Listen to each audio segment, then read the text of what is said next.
Jeter son lait, le pire geste pour un producteur. Jean-Christophe Grandin a dû s'y résoudre début octobre. Son exploitation du Nouvion en Thiérache était frappée d'interdiction de commercialiser, touchée par les rejets de l'usine Lubrizol. Bilan pour cet agriculteur, 60 000 litres jetés en 16 jours. Moralement, c'est pas facile. On ouvre la vanne et puis on laisse couler le lait. C'est ça qui était dur moralement. On savait pas. On trayait, on faisait tout bien comme il faut, et on savait pas notre lait qu'est-ce qu'il allait devenir, si on allait laitier allait passer ou si on allait le jeter. C'est difficile d'aller traire sans savoir si notre lait va être ramassé ou non. Le jeter, c'est très dur. Ma femme, elle le prenait très mal. Moi, beaucoup mieux. Mais je sais que certaines personnes l'ont pris très mal.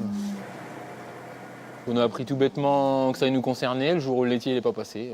Une demi-heure avant qu'il ne passe habituellement, là, il n'est pas passé. Là, on s'est dit ça doit être grave. C'est que ça doit être grave. Là, c'est noir.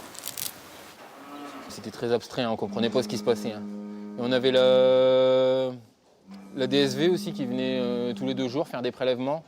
Ils faisaient des prélèvements d'herbe, de nourriture, de lait. On se posait beaucoup de questions. Est-ce que notre lait est vraiment pollué? Est-ce qu'il peut contaminer la population?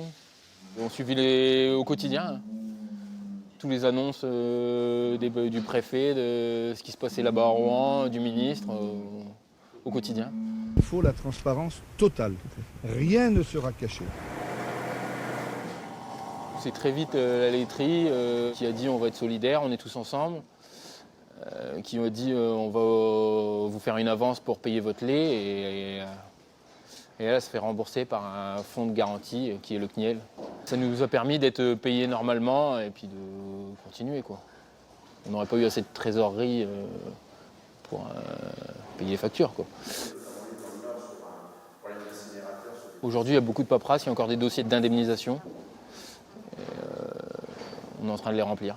On veut la reconnaissance d'un préjudice moral et financier parce que on a quand même racheté de l'aliment pour nourrir nos bêtes différemment parce que on n'a pas eu le droit de toucher à nos stocks de maïs. Je sais pas. Donc oui, on attend une reconnaissance.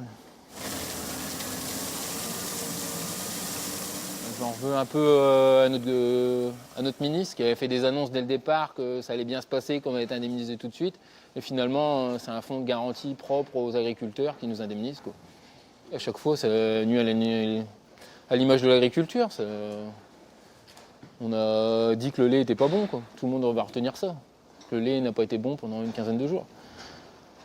Au final, rien du tout. Notre lait, il n'avait rien. Et tous les années, ils sont revenus négatifs. Il n'y avait aucun souci. Ni dans les végétaux, ni dans le lait. Ça restera un mauvais souvenir. C'est écrit dans les annales, on ne l'oubliera pas.